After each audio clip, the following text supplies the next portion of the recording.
Paul Bonesteel is regarded as the authority on George Masa. His 90-minute DVD is a good introduction to Masa's life and work. Ken Burns included Masa in his TV series on the national parks. In the Smoky Mountains section, he focused on Masa's role in creating the park. If you ask Bonesteel or Burns about Masa's life before 1915, they'll tell you it was a mystery. They'll tell you that between 1900 and 1915, there is no evidence of anyone named Masaharu Iizuka arriving in or living and working in the United States. There's no evidence of any surviving members of Masa's family in Japan, and they say there probably never will be because of the language differences and sheer numbers of people on the planet. They argue that the 1920 and 1930 censuses disagree about Masa, and they confirm that thousands of Masa's photographs are missing. These are the reasons that Bonesteel and Burns describe Masa's life as a mystery. His life before his arrival in Asheville is undocumented, and almost all his life's work has disappeared. But we know that a man's life doesn't have to be documented for his own claims about it to be accepted as true. So until it's proven otherwise, I'll rely on Masa's journals, his letters, the census, his death certificate, and what he himself has told us about his own past. Iizuka Masaharu told a newspaper reporter he was born in Osaka, Japan. His death certificate states he was born January 20th, 1881. He said he moved to Tokyo to attend college.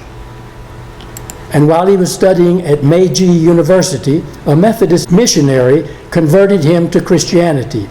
And that's when he changed his given name from Masaharu to George.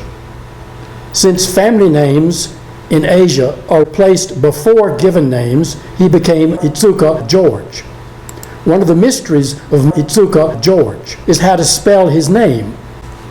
Is it one S or two S's? Is it one I or two I's? But this is the correct spelling of Masa's name in Japanese and in English. The missionary who converted Masa to Christianity told him about the United States, and at age 25, Masa stole passage on a ship to San Francisco. Bonesteel says that there are no ship's records confirming the passage of anyone named Masaharu. But would there be a record of Masa's stealing passage on a ship? Masa's name doesn't show up in the 1920 census, but the 1930 census says Masa immigrated to the United States in 1906. Masa claims he entered the University of California to major in mining engineering. His journal tells us he left San Francisco on January the 18th, 1915. He traveled by train to New Orleans and St. Louis. On July 10th, 1915, he arrived in Asheville with some Austrian students, and he went to work for the Grove Park Inn. He wrote in his journal, "The hotel is huge, and Truth is claimed to be the biggest in the world." He started working in the laundry and then as a bellhop. Then he worked as a valet for arriving guests, earning about $13 a week. It was at the Grove Park Inn that he shortened his family name from Masaharu to Masa, which he said was for convenience. And he was thereafter known as George Masa. Masa hiked a lot with his Austrian friends around Asheville. He took guests on picnics in the mountains. The manager of Grove Park Inn, this you'll see is important later, loaned Masa his camera to take photographs of his guests and scenery. He figured photographs of the area would generate business for his inn. Masa made photographs for the families of Vanderbilt, Grove, and Seeley in Asheville, and got to know many of the wealthy and powerful individuals there. But in 1917, he grew tired of hotel work. So he left for Colorado Springs to prospect for gold. He exclaimed, "If God favor me, I will find some gold mine." But God did not favor him, except to show him the beauties of nature in the West. So Masa returned to Asheville asking for any job other than valet. In 1919, he quit Grove Park Inn to work in a photographic shop. In 1920, he started his own business. He wrote in his journal, "I start business myself," as named Plateau Studios. But in 1924, he sold his business to Ewart Ball, and it still exists as Ball Photographic in Asheville on Tunnel Road. In 1925, Masa set up the Asheville Photo Company. You know, one way to identify a Masa photo is by the stamp on the back. It might be Asheville Photo Company or Plateau Studios. By 1924, he was making movies as Asheville Biltmore Film Company, and he worked for Paramount and Pathé as newsreel photographer for all of North Carolina, South Carolina, Georgia, and Tennessee. In April 1930, he was making movies of Dry Falls and Lower Colossager Falls between Highlands and Franklin. These movies were made 90 years ago, and we don't know where they are today. Masa has been described as a gentle soul, but the environment he worked in was very rough.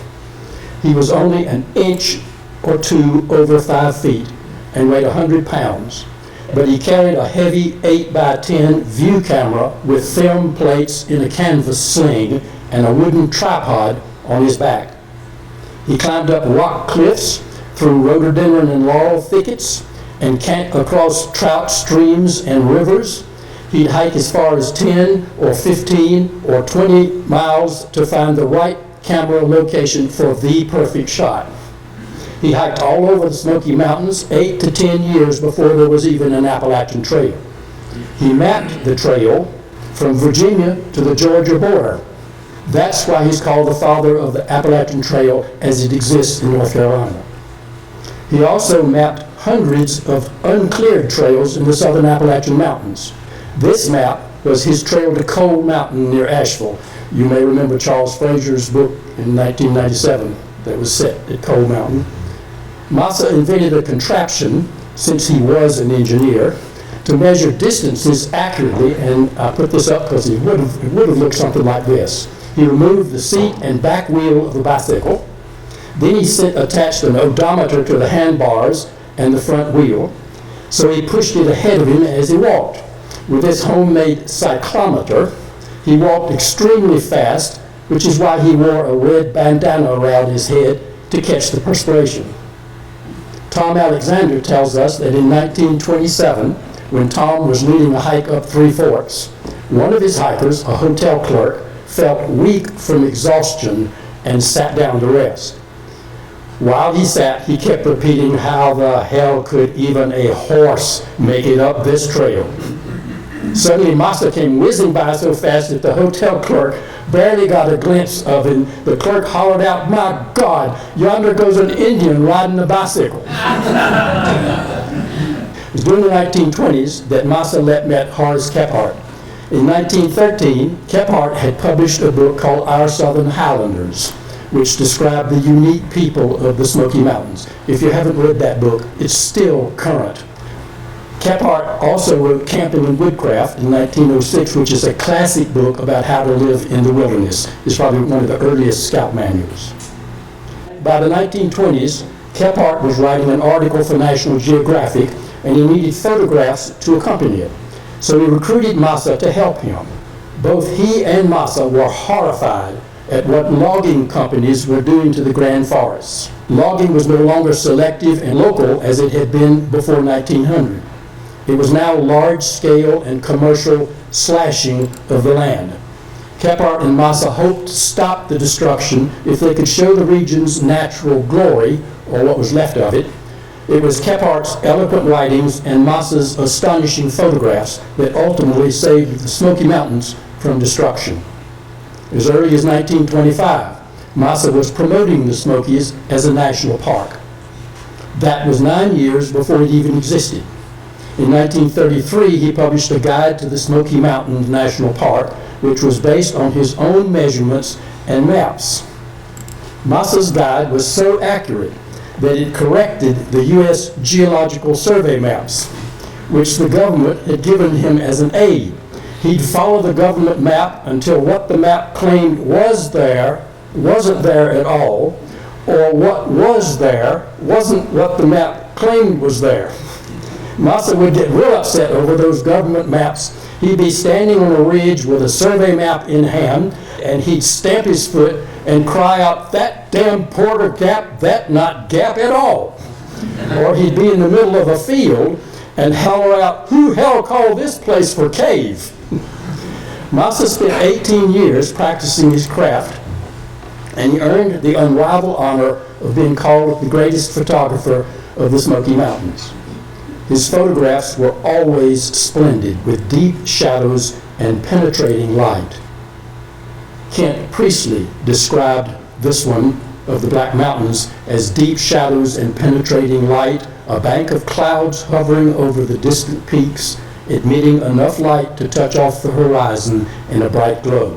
Sunlight rolls down the valley floor arrow-like, and ending at a dark cleft that shadows the foreground completely. This is why Masa has been called the Ansel Adams of the Appalachian Mountains. Masa was taking pictures for Kephart when Frank Cook in Highlands heard about him. Cook was the manager of Highlands House, and just like the manager of Grove Park Inn, he figured photographs of the beauty of the mountains would generate business. So in 1929, he invited Masa to come to Highlands to photograph the area. Cook wasn't making a profit at the hotel at the time, but he agreed to provide Masa free room and board and cash for daily expenses, and he figured Masa would take a few days to get some good shots and then leave. But Cook didn't know Masa as the consummate professional that he was. Masa would find a view he wanted and set up his camera, but he wouldn't take a picture until the light was exactly right, even if that meant sitting for an hour, or 2 hours, or 3 hours, or a day, or a few days, or coming back for another shot. Around Highlands and Cashers, Masa photographed mountains, views of mountaintops, road scenes, attractive homes, the first golf course in the area, and waterfalls. I wish he'd photographed people. 3 days passed, 4 days, 5 days, and Frank Cook was losing income on Masa's free room and board. A week passed, and Cook was in a quandary as to how to make Masa finish up and leave. At the end of 2 weeks, Masa presented Cook with almost 100 photographs. Cook would use them to promote his hotel and the Highlands Cashers Plateau, and these photos have been preserved in the Cook Gallery of the Highlands Historical Society's museum. Masa included some of his photographs in a promotional booklet about Western North Carolina. He titled it The Land of the Sky and published it in 1930. And here are 3 photographs in that booklet, and I want you to look at the first one and tell me if you know where it is. Billy, you know. Well, right side, of course. It is right side. Where is it taken from? I don't mind you waiting a few minutes, because I waited 15 years before I figured out. I looked at that picture, and I looked at that picture, and there's something familiar about it, but I didn't know what it was. I still looked at it. It's not the Chattooga. No, it's actually Green Creek. It's in Whiteside Cove. And that is Whiteside Mountain in the background. And that's the reason you don't recognize it. Because in 1929, when this was taken, there's a hole right here that you can go down into. And there's a hole about 6-7 feet. You can go down to that, be underwater. And you can slide right down here, and you get out in the water, and you walk over to the little beach, and you walk back up, and you go down. It's sliding rock. I mean, you don't think that, but all of this now is overgrown, and you don't realize Whiteside is right there. It's just not too obvious where it might be. There's this picture that he took that's in this booklet. It's not in our collection, but that's one from Sunset Rock in 1929. And he took this one of Highlands Falls in 1929. Masa was never rich, but when the Depression hit in 1931, he lost what little bit he had. As undaunted as he was as a romantic, he wrote in a letter to a friend, "I lost every cent I had in American National Bank." So that's that. But believe me, always my head is up, never surrender. The true test of Masa's optimism came on April 3rd, 1931, when his best friend, Kephart, died. Kep had hired a taxi to get some white lightning, and he and the taxi driver got drunk, and Kep died in the resulting car wreck. Masa was devastated. He wrote, "Kep is gone forever. His death shocked me to pieces.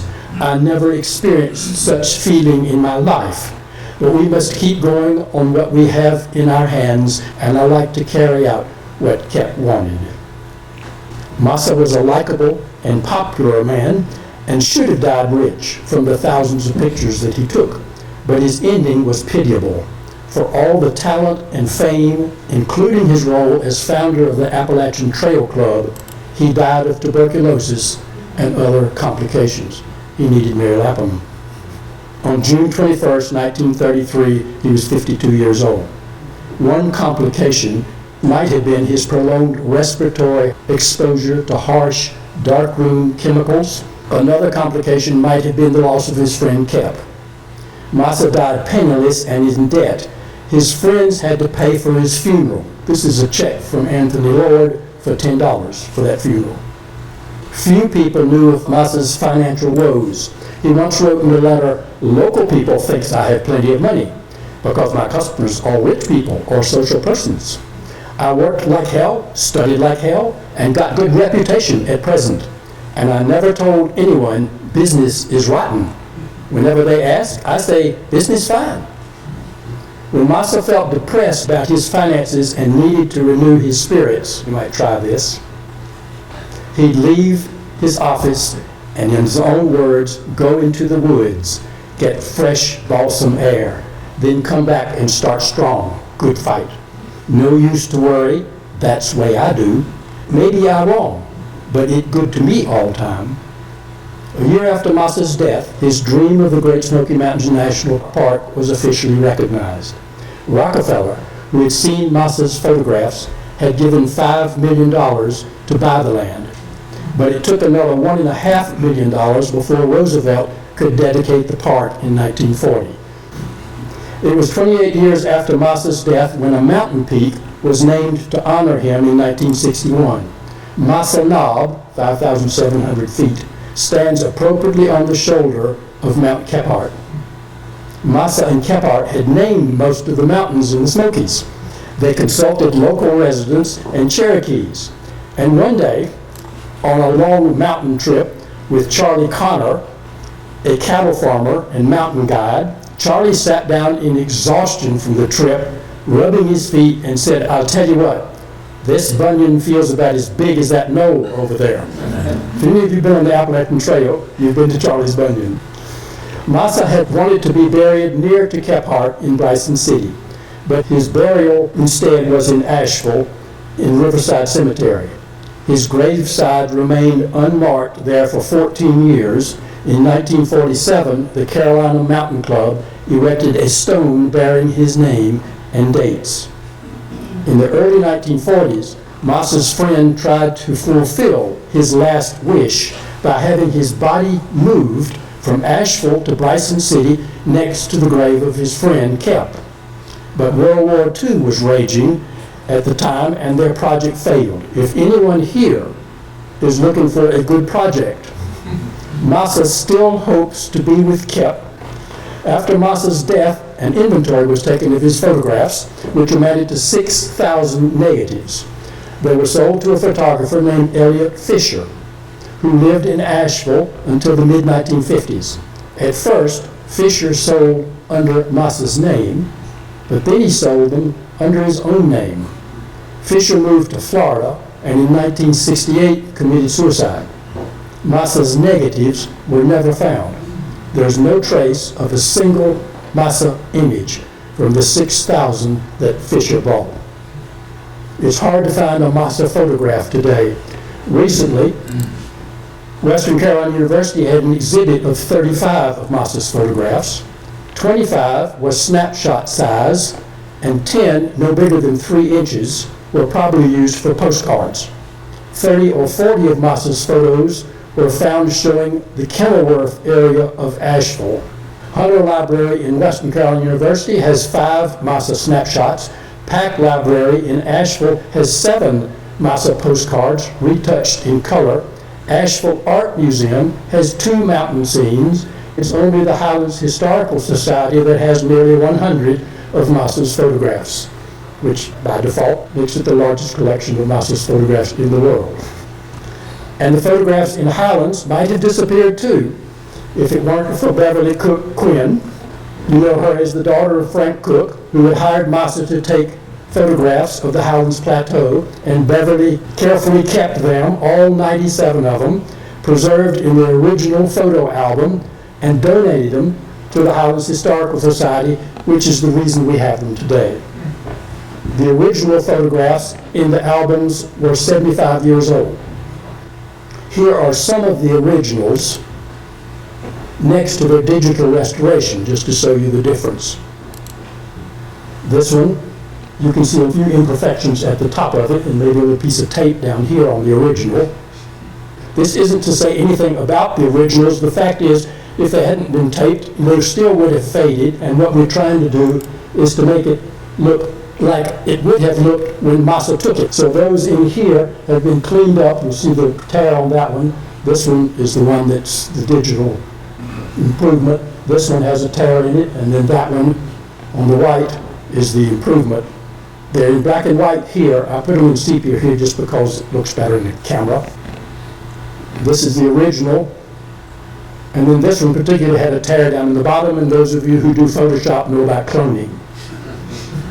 I don't know if I got all of this over here, but we got at least the rocks so that it looks almost like it did when he took it. There are 5 road shots that he took in Highlands. This one you may recognize as you're going out the Cashers Road, where Colossagia Road turns off to the left. It used to be called Mortar Gap. That's the T-model Ford on it. This one, which is now US 64, back then was NC 28. It came up from Franklin, turned, and went out towards Cashers. That's a view of Devil's Courthouse, a little farther down from the big view. This one is the construction of the Gorge Road, and that's Buster Butt Falls on the right, and that's the reason it's called the quarry, is because that's where all the rock for the road was quarried, road to Highlands. And this is the cliffs between Highlands and Franklin. This is Ravenel Driveway. That's the way it did look in 1929, which was lined with white pines. And then there were 8 waterfall shots. This one is the T-model Ford. You can barely see it to the right of the falls. Beneath Bridal Veil Falls, this is looking on the upper side, and then this is looking at the lower side. And those of you who might remember before the bypass, in 1954, Harold Honeycutt, who was a 19-year-old boy from Seneca, Georgia, fell 75 feet down that falls because it was iced over and his car slipped off and he died. And it was 4 years later the town board approved a bypass. And I'm not sure when it was built, at the end of 1958 or beginning of 1960. We're waiting for somebody who remembers specifically to let us know when. And the question is what year it was built, but it was after 1958. This is Dry Falls. It's interesting because this used to be called Upper Colossagia Falls, and then you had Lower Colossagia Falls, and this was also called Pitcher Falls, like you're pouring water out of a pitcher. I think Dry Falls is an appropriate name. But I mean, I like the lighting in it, the light and the dark. Lighting is probably the essential element in black and white photography that's so important. This is Dry Falls. It's viewed from way downriver and up on a perch that nobody would want to stand on. If you try to get where that picture is taken, you'll see how precarious it is. The light in this, I think, is what stands out most vividly. And that one is the one with the Lower Colossagia Falls. It's interesting that 2 years before Highlands was founded in 1873, Edward King came up here and did that drawing of that falls. This is Mill Creek Falls. I can't really picture this. Right there at 4th Street where Mill Creek comes in, presumably that's Mill Creek Falls. But I haven't been able to identify exactly where that is, but Masa says it's Mill Creek Falls. This is the top of Glen Falls. You are fortunate Jonathan Haycock from Pennsylvania knew of a Glen Falls in his homeland, and he came down here and changed the name from Amakalalaka Falls to Glen Falls, which is probably a blessing for us. Amakalalaka Falls was the original name of it. There are two photographs that were taken from Black Rock. This is one of them looking at Highlands from Black Rock, and this is one of Fodderstack Mountains from Black Rock. There are three photographs he took of Horse Cove. This one is taken from Sunrise Rock, looking down into Horse Cove. This one is taken down in the cove, 1,400 feet lower. And this one was taken of Granite City in Horse Cove. There are two photographs of Raven Ball, one taken from Camp Paradise, which was on the Dillard Road, and then this one was taken from World's End on Satula. There are three photographs of Highlands Estates, which is Highlands Country Club.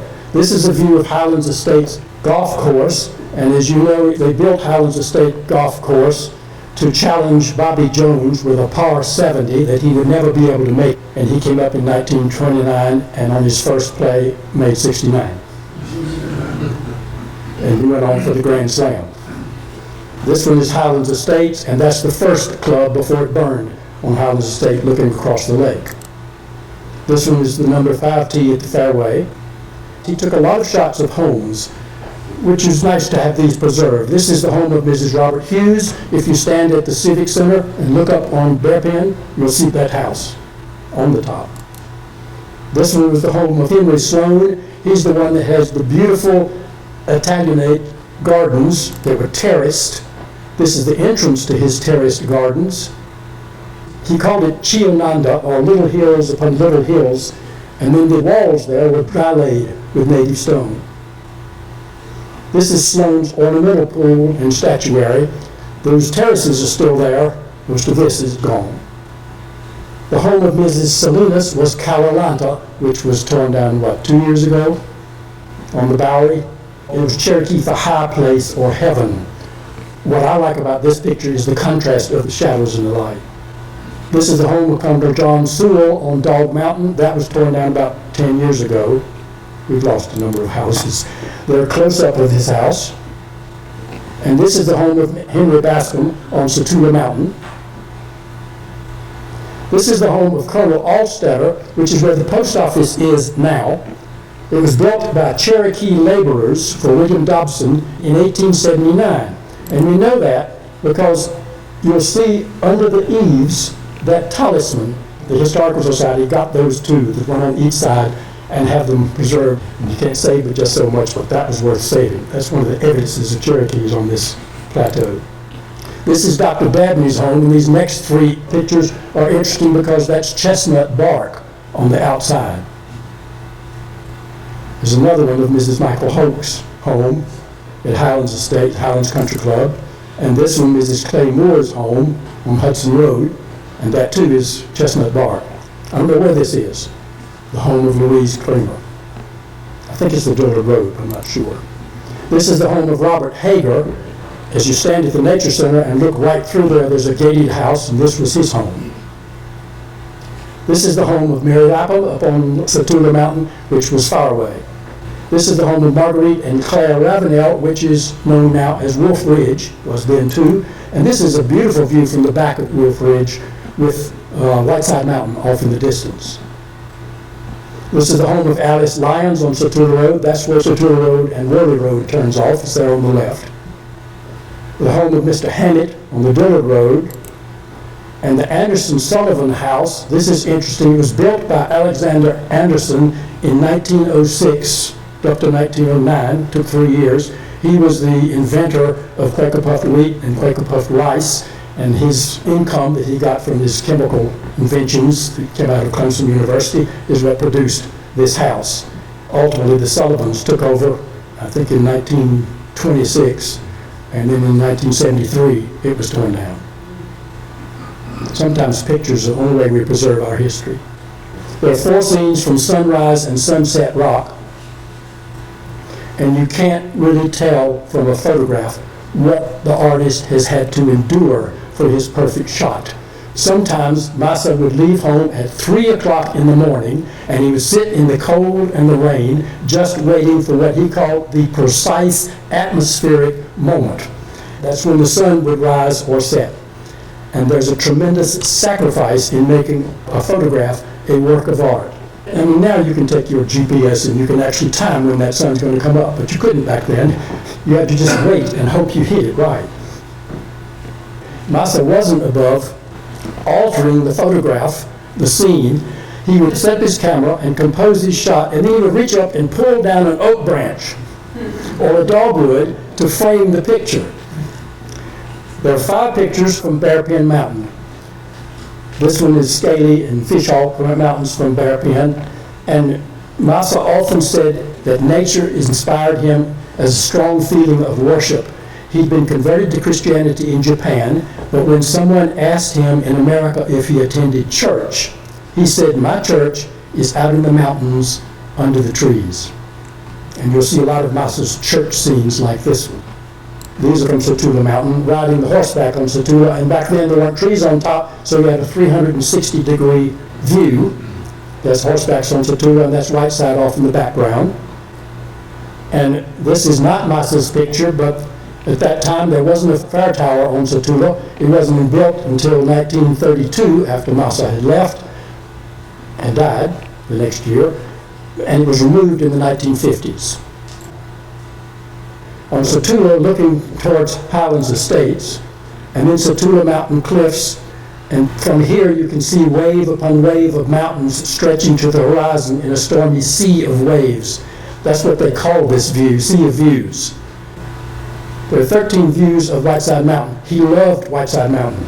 Well, this is one of them, seen from Casher's Lake, and look how many times it changes in view. You wouldn't recognize it as the same mountain. Whiteside from Turkey Ridge, as you're going down into Whiteside Cove, and Devil's Courthouse from Whiteside Cove, and then Whiteside from Whiteside Cove, and then Whiteside from the Bowery. That's a beautiful picture. And then Whiteside from Bearpin Subdivision, up on Bearpin Mountain, and then Whiteside from Whiteside View.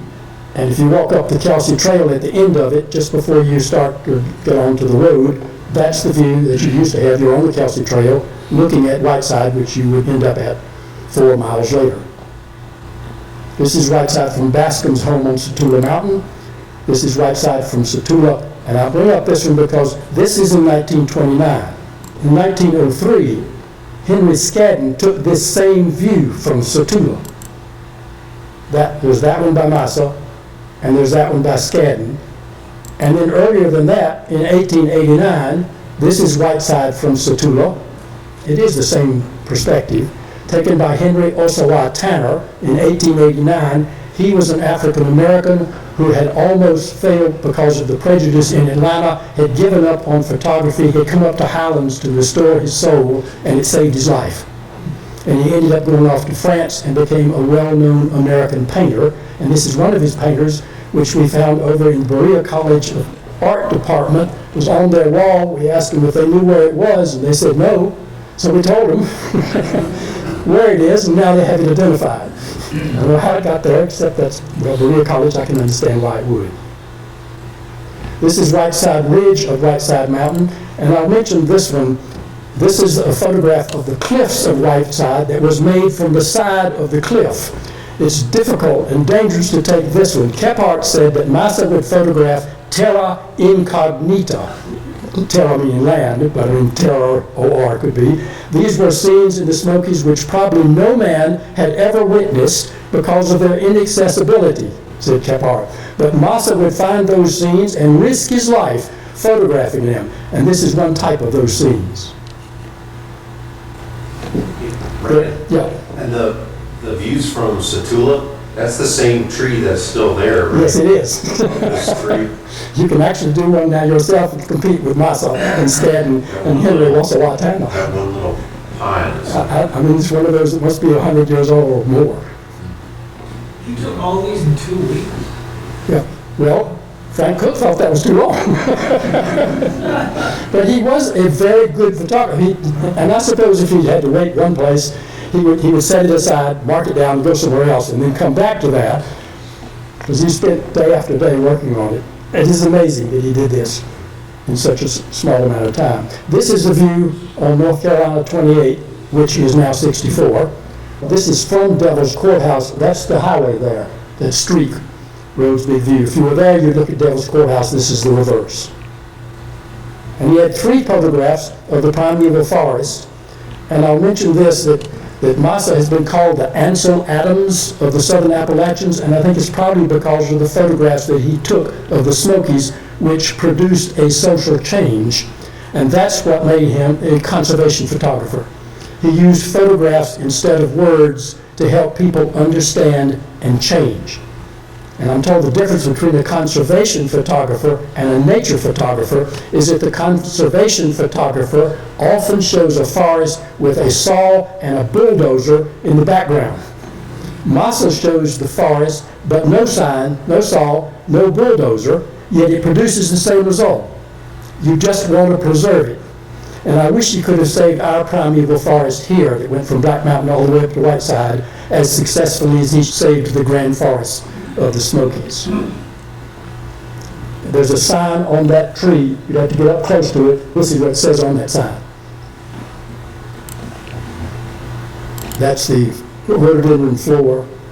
And this is Henry Wright standing beside the Richardson oak, which was 8 feet in diameter, 25 feet around, and 150 feet tall. That was one of those that were lost. The forest was sold to the lumber company, which made pulp out of it after World War II. You can't blame the country clubs. It was already gone by the time they came.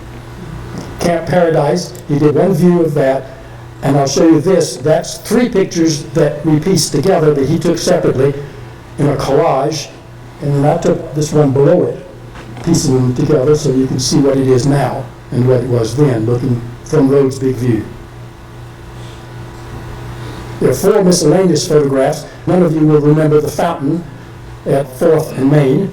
That was only there for 3 years. And then this was the world's smallest post office, which you still know about in Whiteside Cove. Now the interesting thing here is this is the one Masa took in 1929. That's the picture of the post office that Henry Skadden took 30 years earlier. This is a moonshine still in North Georgia. And there are 4 photographs that are not in our Cook collection. This is one of them. It's Lake Sequoia Dam. We know that it is a Masa picture because it has the number on it. It's that number in the lower left corner. That's one of his numbers, O-4728. This one is not in the collection. It's a beautiful view of Whiteside Mountain from Whiteside Cove, and there's a number there on the left corner. And then this one from Sunset Rock, and there's again a number down there in the left corner. So if it didn't have Plateau Studios on the back or Asheville Photo Company, then it might have a number. Those are ways of identifying them. This one was taken, the same scene from Sunset Rock, by Henry Skadden in 1910, and he puts the name of the scene on his. This is an overview of Sloan Gardens, which is not in our collection, but that's because Henry Sloan hired him to do these pictures so that this was in his collection. And again, it has the number in the bottom. There are 4 unmarked photographs. If it has no number or nothing, how do you identify it? And the best way we've been able to identify this one here as one of Masa's is in the one that we know is Masa's. There's that steam shovel. It was taken at the same time. That's Charlie Wright's father there, standing on the side of it. But this picture we know is by Masa. It was taken at exactly the same time, even though it has no other identification. This too. We have 2 pictures of that Model T Ford. It has a license plate on it. When you blow up this picture, it's A18940, which we found out was based in Mountain Rest. So we know that this picture, even though there's no identification, is Masa's because of the T Model Ford. And then here's another one. There's the T Model Ford again. It shows up. And there's no identification otherwise, but we know it's Masa's. This is Masa's last photo in Highlands. It's the Highlands Biological Station Board of Directors, and that was taken the year before he died. And that was in their collection and not in ours. None of Masa's do you find color, except just for the postcards that he hand-colored. Masa says that he would have loved to be able to take color photographs, Once, when he came upon a particularly beautiful scene, he wrote in a letter, "I saw wonderful colors painted by nature's brush. I just sit down, look and looked. It was wonderful." These are postcards that he hand-colored. That's one of them. This is another one of a moonshine still. You can see his original, and then you can see the one that he colored. And I like this one because he does take liberties even in his hand paintings and puts the moon in where it didn't show up in his original one. So I want to conclude this by just saying that I think one way you could describe Masa, he's a conservation warrior. Masa was more to me than just a nature photographer. This quote from Robert Russell Mittelmeyer, of the president of the Conservation International, says, "Nothing does more to inspire people to protect and preserve like a vivid photo image." And Masa, his photographs made him a conservationist. And this one, this quote by John Martin, "Photography is the most powerful conservation tool on the planet." Masa's powerful weapon was his camera. Now that you've been sitting here for a long time, I'll say to you what Masa used to say to his hikers when they were resting: "Off your seats and on your feet." And then he'd say, "More walk, less talk."